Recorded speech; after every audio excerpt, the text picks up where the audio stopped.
Hello, I'm Elfin Bow, and welcome to Elfin Bow's January Jackanory. Make yourself cosy and comfortable, and listen to the story of Rumplestiltskin. By the side of a wood, in a country a long way off, ran a fine stream of water, and upon the stream there stood a mill. The miller's house was close by, and the miller, you must know, had a very beautiful daughter. She was, moreover, very shrewd and clever, and the miller was so proud of her that he one day told the king of the land, who used to come and hunt in the wood, that his daughter could spin gold out of straw. Now, this king was very fond of money, and when he heard the miller's boast, his greediness was raised, and he sent for the girl to be brought before him. Then he led her to a chamber in his palace, where there was a great heap of straw, and gave her a spinning wheel and said, "All of this must be spun into gold before morning, as you love your life." It was in vain that the poor maiden said it was only a silly boast of her father, for that she could do no such thing as spin gold out of straw. The chamber door was locked, and she was left all alone. She sat down in one corner of the room and began to bewail her hard fate, when on a sudden the door opened, and a droll-looking little man hobbled in and said, "Good morrow to you, my good lass. What are you weeping for?" "Alas," said she, "I must spin this straw into gold, and I know not how." "What will you give me," said the hobgoblin, "to do it for you?" "My necklace," replied the maiden. He took her at her word, and sat himself down to the wheel, and whistled and sang, round about, lo and behold, reel away, straw into gold." And round about the wheel went merrily.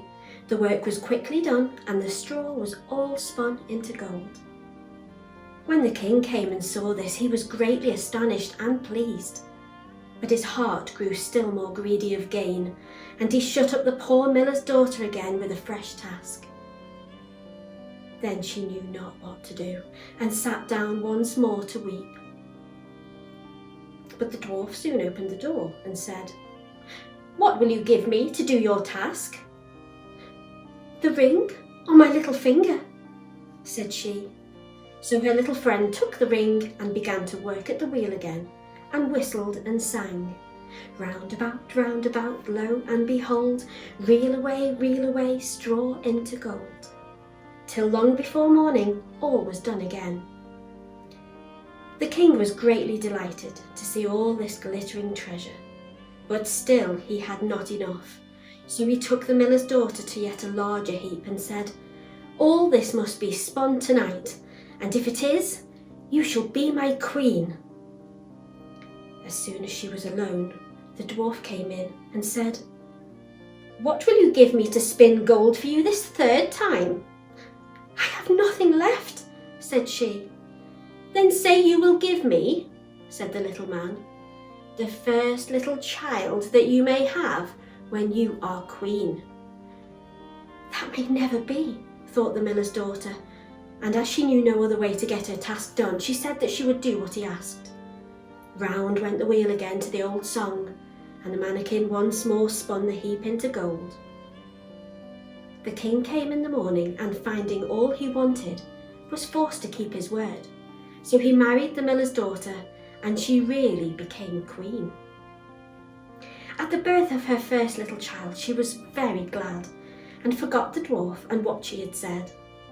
But one day he came into her room where she was sitting playing with her baby, and put her mind in it. Then she grieved sorely at her misfortune, and said she would give him all the wealth of the kingdom if he would let her off, but in vain, till at last tears softened him, and he said, "I will give you 3 days' grace, and if during that time you can tell me my name, you shall keep your child." Now the queen lay awake all night, thinking of all the odd names that she had ever heard, and she sent messengers all over the land to find out new ones. The next day the little man came and she began with Timothy, Ichabod, Benjamin, Jeremiah, and all the names she could remember. But to all and each of them he said, Madam, that is not my name. The second day she began with all the comical names she could hear of. Bandylegs, Hunchback, Crookshanks, and so on. But the little gentleman still said to every one of them, Madam, that is not my name.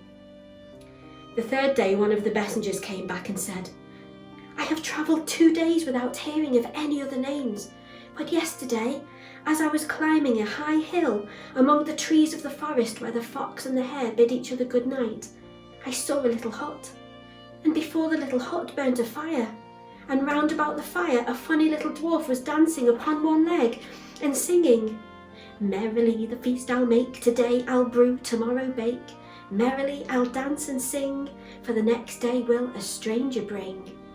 Little does my lady dream, Rumplestiltskin is my name.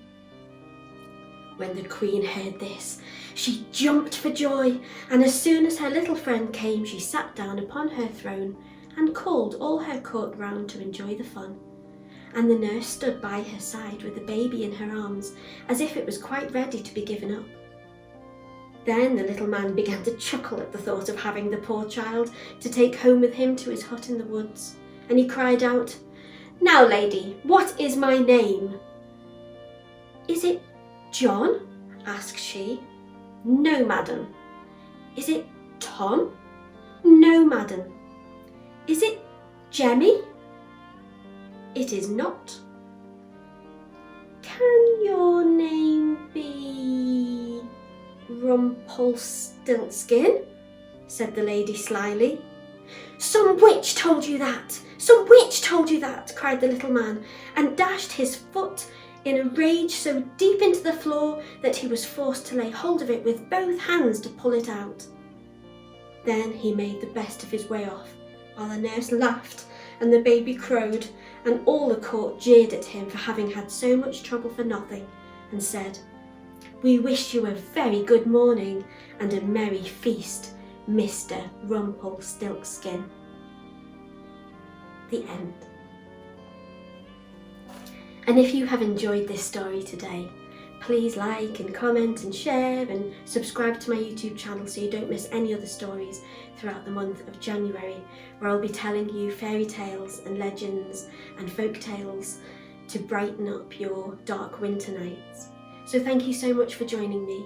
I'll see you next time. Goodbye.